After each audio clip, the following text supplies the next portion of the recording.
Assalamualaikum warahmatullahi taala wabarakatuh. Alhamdulillah, tuan-tuan dan puan-puan yang dirahmati Allah. Alhamdulillah dapat kita bersama lagi dalam siri Mutiara Ramadan bersama Pusat Islam UTM. Alhamdulillah dalam siri-siri yang lepas saya menjelaskan tentang kelebihan dan kebesaran bulan Ramadan yang disebutkan dalam hadis Rasulullah sallallahu alaihi wasallam. Pada siri ini insya-Allah saya menyambung tentang kebesaran dan kelebihan bulan Ramadan yang disebutkan oleh Rasulullah sallallahu alaihi wasallam. Tuan-tuan dan puan-puan yang dirahmati Allah, dalam satu hadis yang lain Rasulullah sallallahu alaihi wasallam menyebut, "Idza kana Ramadanu futihat abwabur rahmah wa ghulliqat abwabu jahannam wa sulsilatis syayatin." Tuan-tuan dan puan-puan yang dirahmati Allah, kalau dalam hadis yang lepas kita telah lihat bahawa Rasulullah sallallahu alaihi wasallam telah bersabda yang berbunyi futihat abwabul jannah, dibuka segala pintu-pintu syurga. Tetapi dalam hadis ini yang diriwayatkan dalam sahih dalam Musnad Ahmad bin Hanbal menjelaskan kepada kita futihat abwabur rahmah. Bukan setakat pintu syurga sahaja dibuka, tuan-tuan dan puan-puan yang dirahmati Allah. Dalam hadis ini Rasulullah sallallahu alaihi wasallam menjelaskan kepada kita bahawa di bulan Ramadan ini futihat abwabur rahmah, dibukakan kepada kita segala pintu-pintu rahmat dan ditutup segala pintu-pintu kecelakaan, insya-Allah, tuan-tuan dan puan-puan yang rahmati Allah. Wa ghulliqat abwabu jahannam, dan ditutup segala pintu-pintu neraka Jahannam. Wa sulsilatis syayatin, dan digari atau dipenjarakan syaitan-syaitan.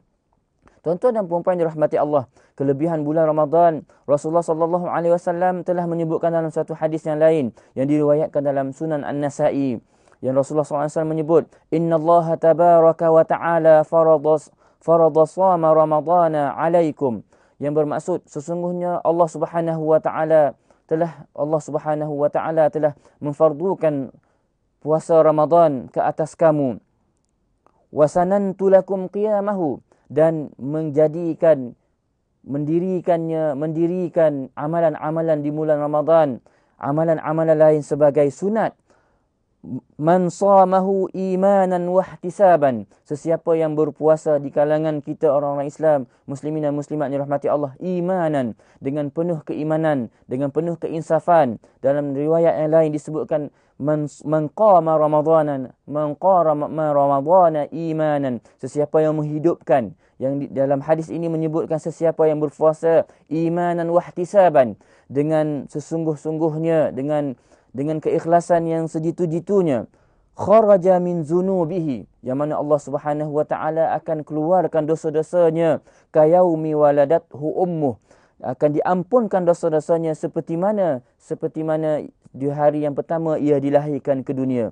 Tuan-tuan dan puan-puan yang dirahmati Allah, dalam hadis yang diriwayatkan dalam Sunan An-Nasa'i ini menjelaskan kepada kita tentang kelebihan Ramadan, kelebihan puasa, kelebihan bulan Ramadan yang dijelaskan oleh Rasulullah sallallahu alaihi wasallam, yang mana dijelaskan kepada kita sesiapa yang menghidupkan, sesiapa yang melakukan amal-amal kebajikan imanan, dengan penuh keimanan, wahtisaban, dan keinsafan, kharaja min zunubihi, Allah Subhanahu wa taala akan ampunkan dosanya, dikeluarkan dosanya, kayaumi waladathu ummuh, seperti mana hari pertama ia dilahirkan dari perut ibunya, yang mana Allah Subhanahu wa taala membersihkan dosa-dosanya yang telah lampau. Rasulullah sallallahu alaihi wasallam meriwayatkan dalam hadis lain, Rasulullah sallallahu alaihi wasallam telah menyebut, yang mana hadis ini diriwayatkan oleh Imam Malik, seperti iaitu sabda Rasulullah sallallahu alaihi wasallam, man qama ramadhana imanan wa ihtisaban, sesiapa yang menghidupkan bulan Ramadan imanan, dengan penuh keimanan, wa ihtisaban, dan penuh keinsafan, ghufira lahu ma taqaddama min dzambih, rawahu Malik, ya nescaya Allah Subhanahu wa taala akan mengampunkan dosa-dosanya yang telah lepas. Dalam hadis lain Rasulullah sallallahu alaihi wasallam telah bersabda, kullu amali adam lahu illa siyam, yang bermaksud sesungguhnya amal-amal lain nescaya bagi mereka kecuali illa siyam, kecuali puasa. Huwa li, iaitu bagiku. Rasulullah sallallahu alaihi wasallam menyebut puasa itu bagiku. Kullu amal ibni adam illa siyam, amal kebajikan anak Adam itu adalah untuk mereka kecuali puasa sahaja. Huwali adalah untukku. Allah Subhanahu Wa Taala mengatakan begitu. Wa ana ajzi bih. Dan puasa ini ada spesialnya, ada kelebihannya, iaitu Allah Subhanahu Wa Taala akan membalasnya sendiri. Wasiyamu junnatun. Dan puasa itu merupakan benteng yang kukuh yang dapat menyelamatkan kita daripada bala bencana dan segala keburukan yang akan menimpa kita di dunia ini.